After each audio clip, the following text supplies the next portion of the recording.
Assalamualaikum warahmatullahi wabarakatuh. Saya Herul Imran, anggota bidang advokasi dan aksi HMJ Akuntansi periode 2022.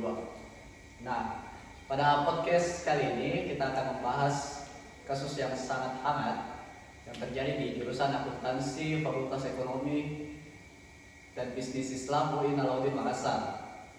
Di mana kasus ini adalah kasus pungli yang dilakukan oleh seorang dosen kepada mahasiswa yang diajarnya pada mata kuliah tertentu.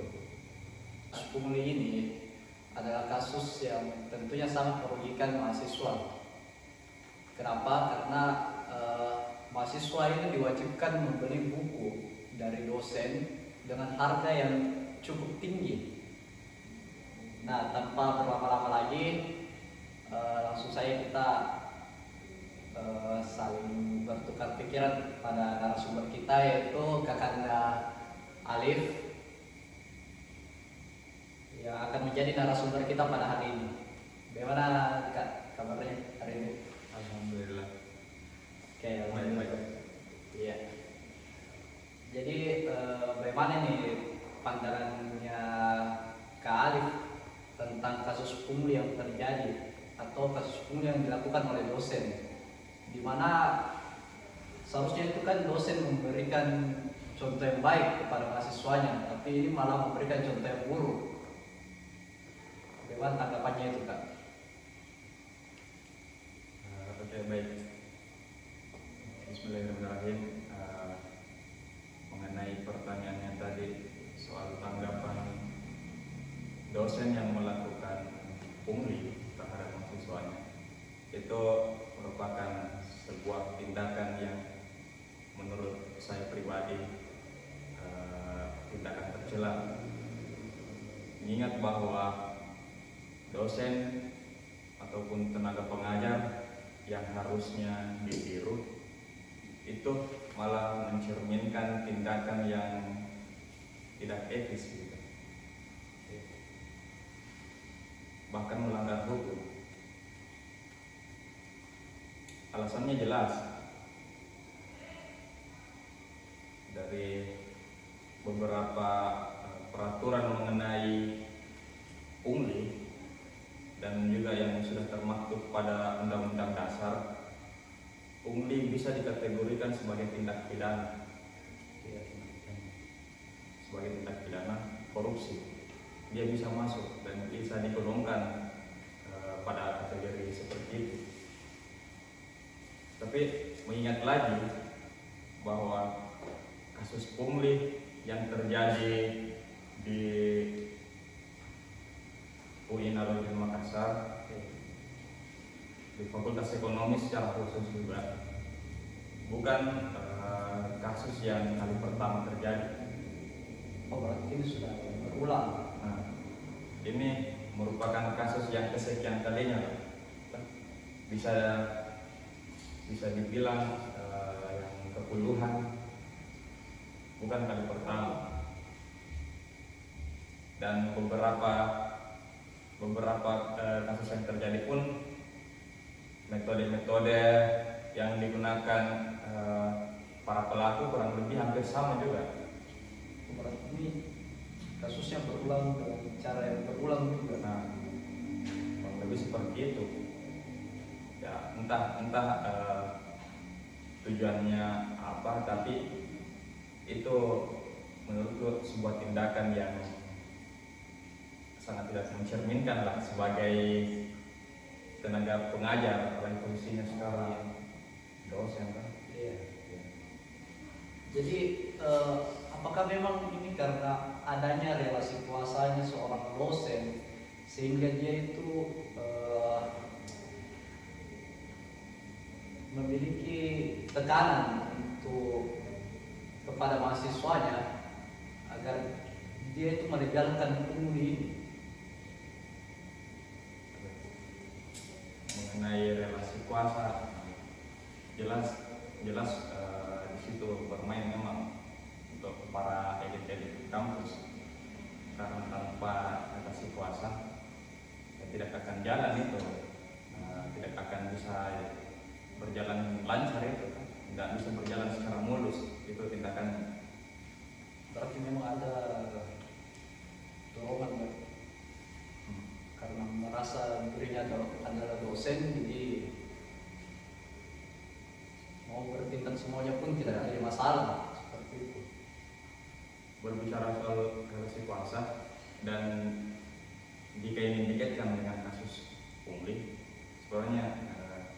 itu erat kaitannya, nggak bisa dipisahkan.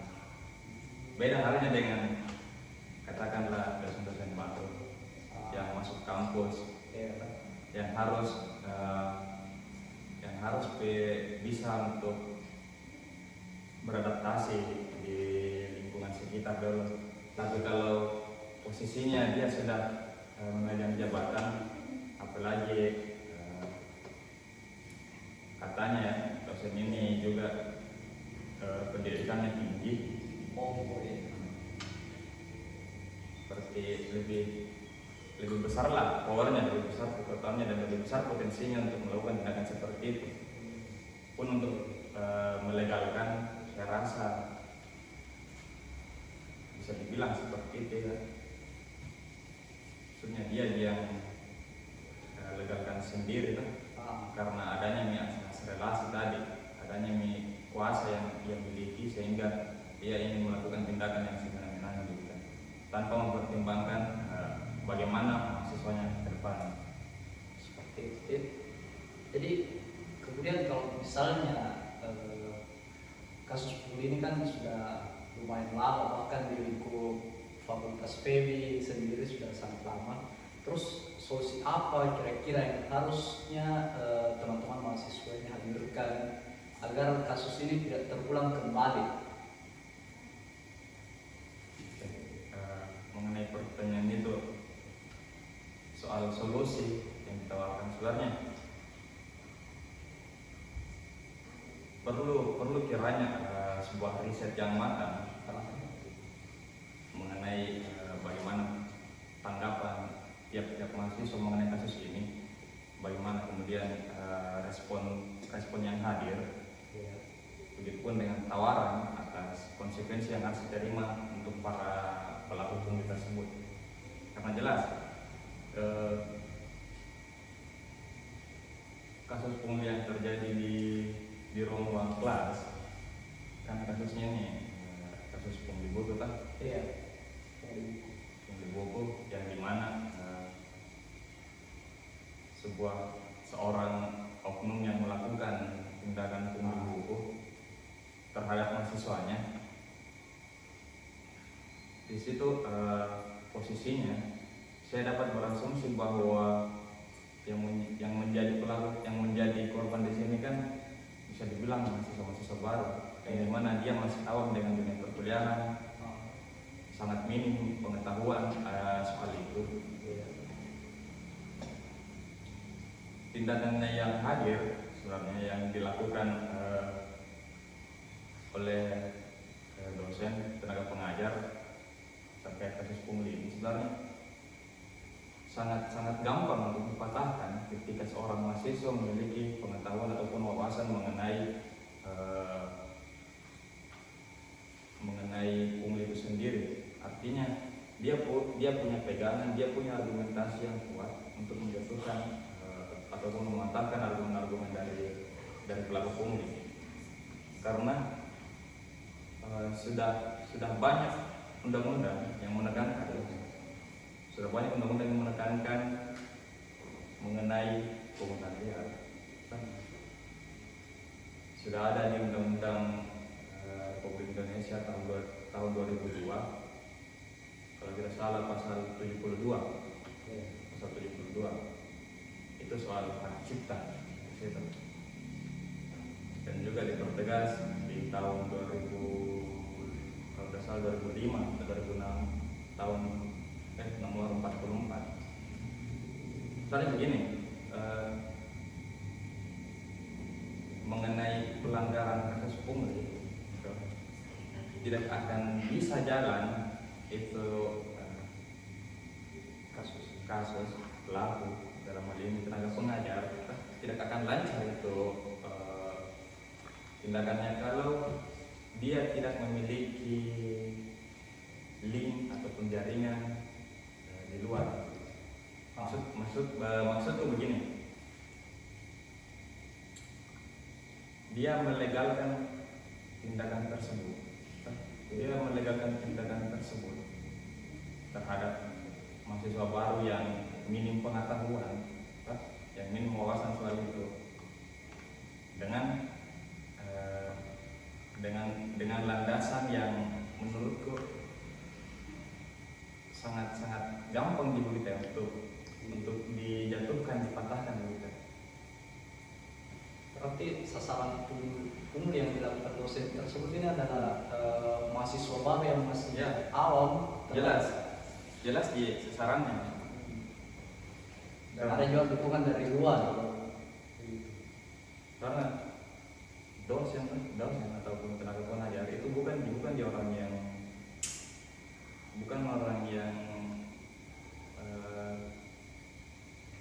bisa dibilang bukan orang yang baru ataupun yang awam soal itu. Dia jelas dosen juga punya pendidikan, artinya dia punya wawasan, dia punya power untuk bagaimana memanipulasi segala tindakan yang dia lakukan. Dia bisa memanifestasikan dengan tindakan apapun untuk menghalalkan segala cara, dalam hal ini untuk meraup keuntungan. Kan pungli itu berbicara soal bagaimana bisa menguntungkan diri sendiri untuk meraup keuntungan. Tapi di lain sisi, itu maksudnya tadi saya jelaskan, tidak akan lancar itu dosen kalau dia tidak punya jaringan keluar, link keluar, bukan? Karena di Undang-Undang nomor 19 pasal 72 itu yang dimana pelarangan untuk mengedarkan buku, pelarangan untuk memperbanyak, menjiplak dan lain sebagainya. Salah satunya juga larangan untuk penyalur, istilahnya sebagai tangan ketiga. Nah, dosen berada posisinya di situ. Dia menekankan dirinya, dia menyatakan dirinya tidak terikat dengan penyalur buku. Nah, tidak terikat dengan yang pembuat buku ini lah, atau biasa disebut penerbit. Tapi bagaimana bisa ia bisa beranggapan seperti itu kalau tidak jalan, tidak lancar gini tindakannya. Kayak nih di kasus yang terjadi tadi di fakultas. Nah, di situ posisinya si pelaku ini dia tidak ingin membuat mahasiswanya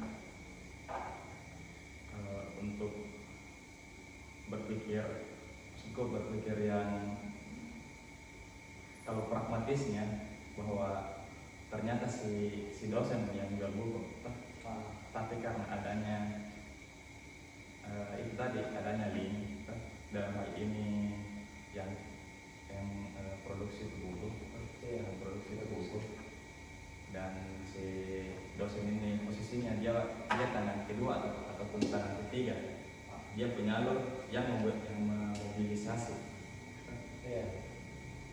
Itu jelas tarik-tarikannya tetap masuk pada tindakan itu tadi.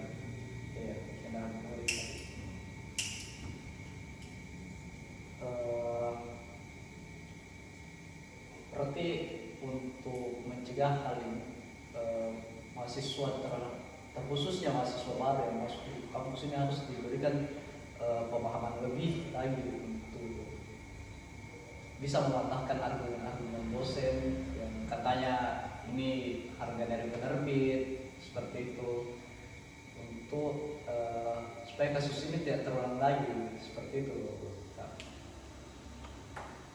Saya terkait pemahaman lebih terhadap mahasiswa baru ya memang perlu untuk di ranah itu ya, di ranah pungli, karena sangat banyak kasus-kasus yang terjadi di lingkup kampus, sangat banyak ya. Namun yang kurang disoroti itu kasus-kasus yang seperti itu, yang gimana itu justru sangat mempersulit, mempersusah, tapi justru itu yang tidak dilirik. Cukup banyak sekali kasus yang terjadi di kampus ini. dan itu kasus pungli sangat marah. Ya bukan hanya hitungannya kalau di fakultas, bukan hanya satu dua dosen. Kalau saya misal satu fakultas itu terdiri dari 5 jurusan, 6 jurusan, ya semua jurusan punya potensi untuk melakukan hal seperti itu. Ditambah dengan itu tadi relasi kuasa yang dia punya. Mengenai solusi yang ditawarkan, sebenarnya kalau menurutku solusi yang paling ampuh lah, gimana bukan tadi yang sifatnya teguran, melainkan tindakan yang harusnya memang bisa berdampak ke depan. Artinya kalau terjadi kasus seperti itu, saya pribadi harapanku ya untuk para pelaku, para oknum itu diberhentikan saja. Karena sudah banyak kasus seperti itu yang kemudian diadvokasikan ataupun diaksikan, itu hasilnya ya kurang lebih sama juga gitu. Tidak jauh dari sanksi skorsing. Itu pun skorsinya paling ya 2-3 semester. Nah, pada saat semester berikutnya dia masuk lagi mengajar, dia melakukan hal yang sama lagi. Kan kurang lebih begitu aja berlalunya. Bukan hanya dari segi memahamkan mahasiswa baru, tapi juga dari segi sanksi yang harusnya diberikan kepada oknum tersebut, yang harusnya lagi lebih diperketat, kan hanya sanksi skorsing, tapi mungkin sanksi yang berat yang untuk pemberhentian mengajar ataupun pemecatan, kan bisa seperti itu. Tapi ya harus kuatlah power untuk mengadvokasikan kalau mau digolkan itu sanksi seperti itu. Karena sulit sebenarnya juga kalau orang-orang yang bergerak mengadvokasikan kasus seperti itu, kalau tidak ada basis massa yang besar, tidak ada power yang kuat yang dia miliki.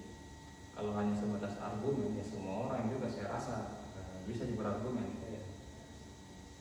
Tapi kalau sekarang itu di zaman sekarang, untuk melanjutkan ke proses pengadilan itu perlu bukti juga.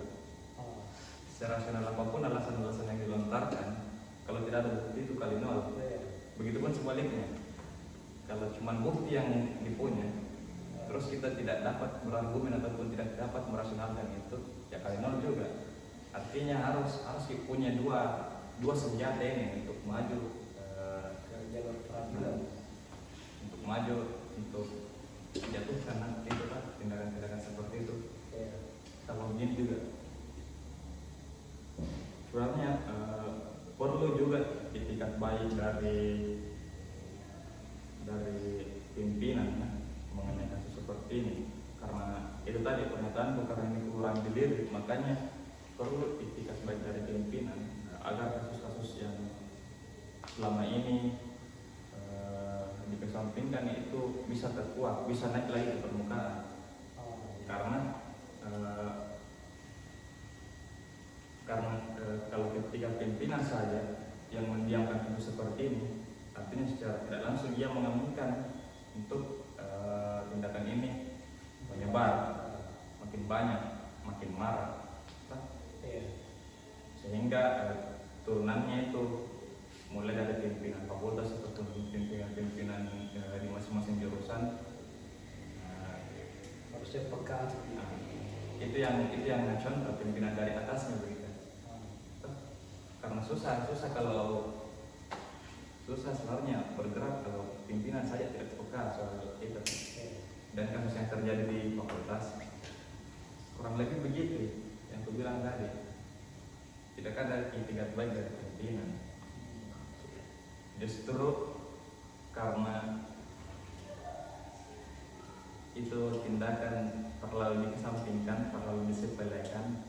sehingga ia menganggap bahwa ya hal itu akan menjadi lumrah,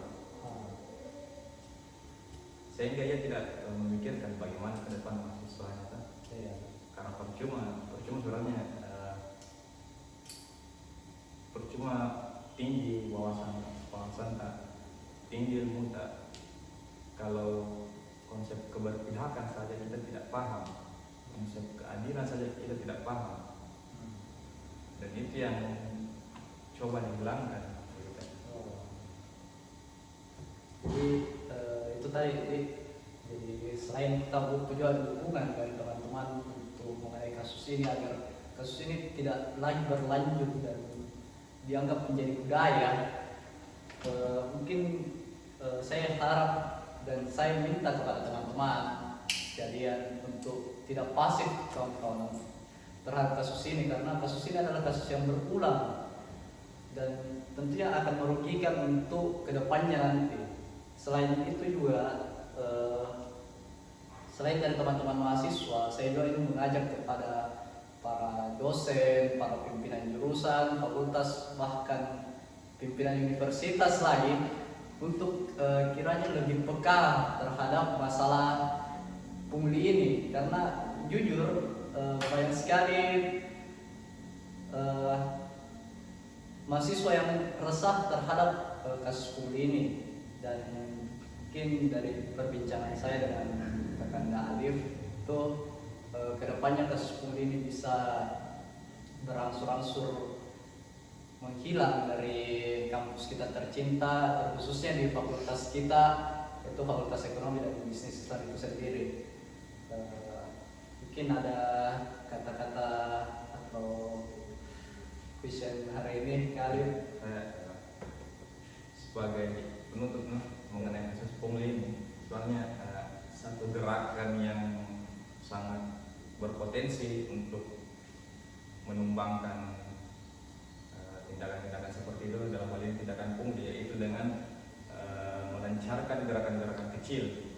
Dalam hal ini sebuah perlawanan, kita berangkat dari bawah saja, kita mengolah bagaimana sebenarnya ini mekanisme yang ideal. Dalam hal ini kita mensosialisasikan kepada mahasiswa mengenai kasus ini, terus kita naik ke skala jurusan, kita naik ke skala fakultas, sampai kemudian kita naik ke ranah universitas.